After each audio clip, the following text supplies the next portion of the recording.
सभी को जय हिंद दोस्तों। आप सभी का हार्दिक स्वागत है जय हिंद रिएक्शंस पे। तो आज हम आपके लिए एक इंटरेस्टिंग वीडियो लेकर आए जिसमें आप देखेंगे पाकिस्तान के दो मशहूर और वरिष्ठ पत्रकार।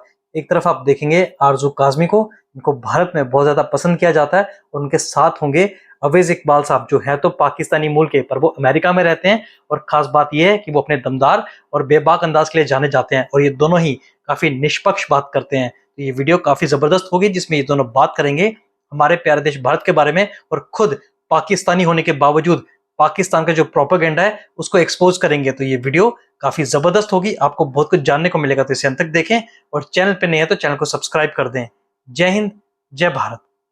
नमस्कार, सत श्री अकाल एंड गुड इवनिंग। मैं हूं आरजू काजमी और हमारे साथ हैं जी आपके जाने पहचाने अवैस इकबाल साहब। बहुत शुक्रिया अवैस के आज आप आए, थैंक यू सो मच। आखिरकार आप मुझे पकड़ने में कामयाब ही हो गई। बस क्या करें। आप जिसको अपनी पॉडकास्ट के अंदर लाने का तहिया कर लें तो फिर वो जितनी मर्जी कोशिशें करे वो बचकर नहीं निकल सकता। सही बात है। नहीं, आपकी बहुत मेहरबानी है कि आप इतने बिजी शेड्यूल में से टाइम निकाल लेते हैं, और ये मुझे भी खैर दाद जाती है कि मैं भी पीछा नहीं छोड़ती। तो नहीं, ये मैं आप मेरी बहुत शफकत करने वाली अच्छी दोस्त हैं, और आपको पता ही होगा कि जब से मैंने YouTube खुद से स्टार्ट किया है तो मैं किसी और के चैनल पर नहीं जाता। लेकिन आपका जो आप चूंकि शुरू से मुझे इंट्रोड्यूस करवाने वाली हैं, लेकिन इस रूल में सिर्फ आपके लिए मैं एक्सेप्शन रखता हूँ। बहुत शुक्रिया। लेकिन अवैस, आपका ताल्लुक लाहौर से भी रहा है और लाहौर को आप बड़े अच्छे से जानते हैं। आजकल बड़ा फ्लड आया हुआ है, कहा जा रहा है जी भारत की वजह से हमारा ये हाल हो गया, कई मिनिस्टर्स वगैरह कह रहे हैं। लेकिन आपको क्या लगता है, क्या ये मिसमैनेजमेंट नहीं है कि हर जगह आपने आबादी बना दी है, हर जगह आपने पानी का रास्ता रोका है? और जिस तरह से कुछ वीडियोस आ रही है जिसमें कुछ मौलाना वगैरह जो है वो कुछ पढ़ फूंक रहे हैं फ्लड को रोकने के लिए, इससे मतलब आज के जमाने में इससे भी फ्लड रुक जाएगा क्या?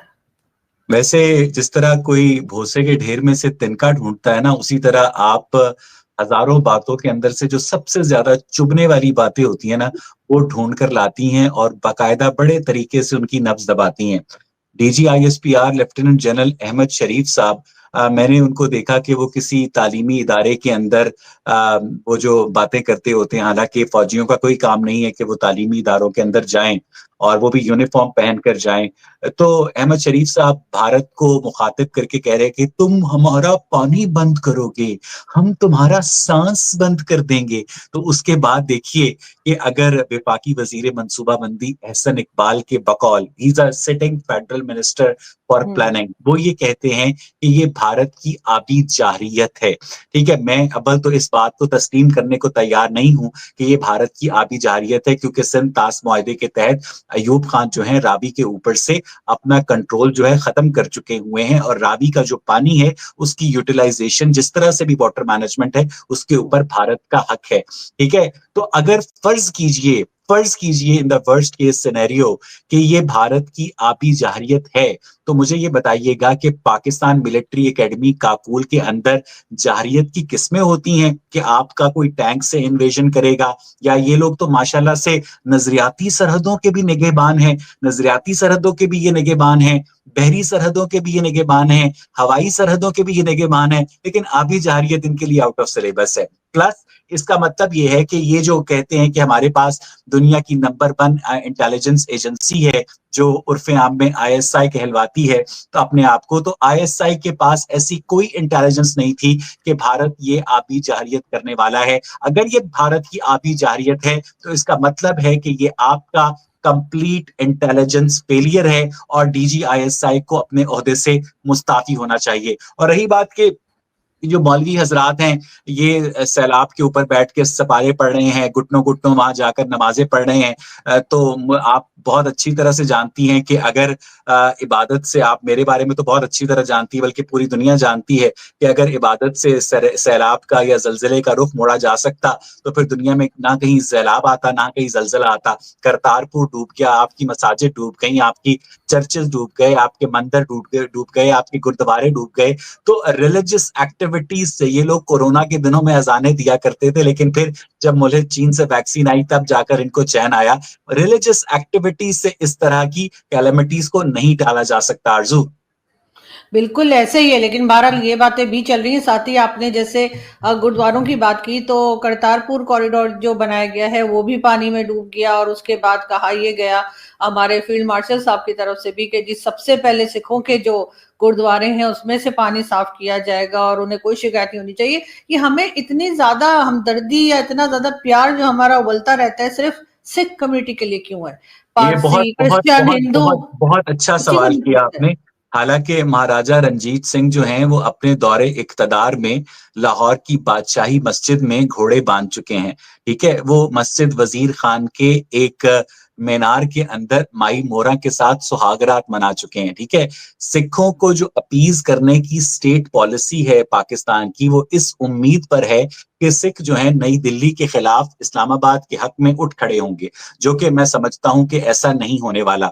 तो इसीलिए पाकिस्तान की जो गवर्नमेंट है वो सिखों को अपीज करना चाहती है। हालांकि जो मास्टर तारा सिंह की तारीख है उससे कौन वाकिफ नहीं है। तो इसी पॉलिसी के तहत करतारपुर कॉरिडोर ओपन भी किया गया, और मैं समझता हूं कि जो भारत की अंदर नई दिल्ली की जो सेंट्रल गवर्नमेंट है उसने बहुत ही दानिशमंदी का मुजाहरा करते हुए इस कॉरिडोर के ओपन होने पर किसी किस्म की पॉलिटिकल रिजेंटमेंट का मुजाहरा नहीं किया। अगर नरेंद्र मोदी जी जो हैं इसके ऊपर पॉलिटिकल रिजेंटमेंट का मुजाहरा करते तो उनके ऊपर इल्जाम लगाया जाता कि आप सिखों के रिलीजियस सेंटिमेंट्स की कदर नहीं करते हैं। ठीक है, उन्होंने ऐसा कोई इल्जाम अपने ऊपर नहीं आया, उन्होंने कहा खोल लो। ठीक है, इसके बावजूद भी जो भारत की सिख कम्युनिटी है, मैं ये समझता हूं कि उसको अपीज करने की पाकिस्तान की जो स्टेट पॉलिसी है, इनके पास चंद किराए के टट्टू जरूर मौजूद है लंदन में, कनाडा में, जिनसे ये बयान दिलवाते रहते हैं, लेकिन एक्चुअली जो सिख बरादरी है उनको बहुत अच्छी तरह से नजर आ रहा है कि पाकिस्तान के अंदर जो माइनॉरिटीज हैं उनके साथ क्या हो रहा है। माइनॉरिटीज तो दूर की बात,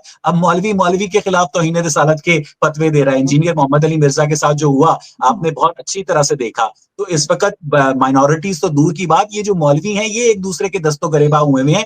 तो पाकिस्तान के अंदर रहने वाला कोई शख्स जो है उसकी जान, उसकी माल, उसकी आबरू महफूज नहीं है। दोस्तों आपने देखा कैसे आरजू कासमी और परवेज इकबाल साहब ने पाकिस्तान का जो प्रोपेगेंडा है भारत के खिलाफ, जो हमेशा साजिश रहती है, और अपने लोगों को जिस तरीके से वो बहलाते फुसलाते हैं और भारत के खिलाफ उनका ब्रेन वॉश करते हैं, उसको एक्सपोज किया। जैसे कि इन्होंने खुल के कहा कि जो भी पाकिस्तान में फ्लड्स आए हैं, जो भी पाकिस्तान में जलजला आया है, उसका सबसे बड़ा कसूरवार खुद पाकिस्तान है। पाकिस्तान ने 80 सालों में किया क्या?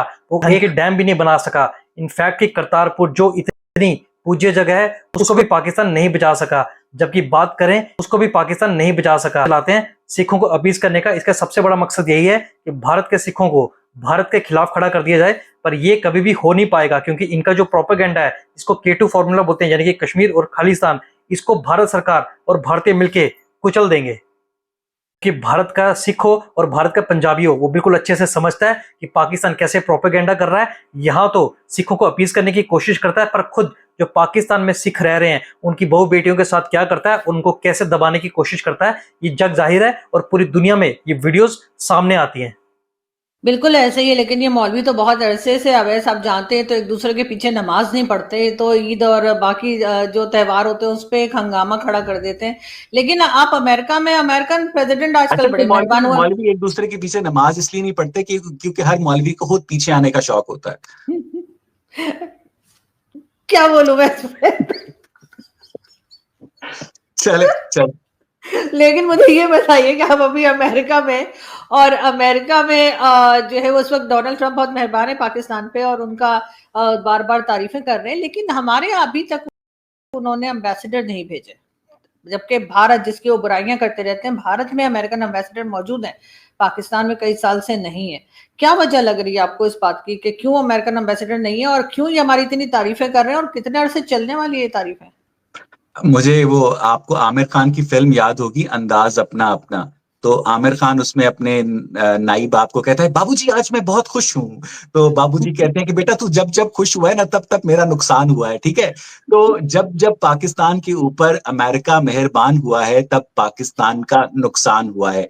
क्योंकि अमेरिका की जो मेहरबानी होती है वो पाकिस्तान के अवाम के लिए नहीं होती है, वो पाकिस्तान की मिलिट्री एस्टैब्लिशमेंट के लिए होती है। उन्हें जब पाकिस्तान की मिलिट्री एस्टैब्लिशमेंट से कोई काम लेना होता है तो उनके पास वन फोकल पर्सन होता है जिसको आप चीफ ऑफ आर्मी स्टाफ कहते हैं। इस तरह अमेरिका समेत दुनिया की तमाम आलमी ताकतें पाकिस्तान की तमाम जो विल ऑफ पीपल है, जो पार्लियामेंट है, उसको बाईपास करती हैं और वो कहती हैं कि जनाब आप अपने मुल्क में जो मर्जी करें, इंसानी हकूक की जो खिलाफ वर्जियां करने करें, बस हमारा एजेंडा पूरा होना चाहिए। और जहां तक रही ये बात कि अभी तक अमेरिकन एम्बेसडर का इस्लामाबाद में उसकी तैनाती नहीं हुई है, तो America has a very active diplomatic presence in Islamabad. तो मुझे लगता है कि ये सिर्फ और सिर्फ एक एडमिनिस्ट्रेटिव डिले है और इसके पीछे किसी किस्म की जो कॉन्स्पिरेसी थ्योरी है, मैं उसको कम से कम एंटरटेन नहीं करता हूँ। बिल्कुल और दोस्तों बात रही भारत और अमेरिका रिलेशंस की, मुझे लगता है कि अमेरिका की अकल ठिकाने आ गई है।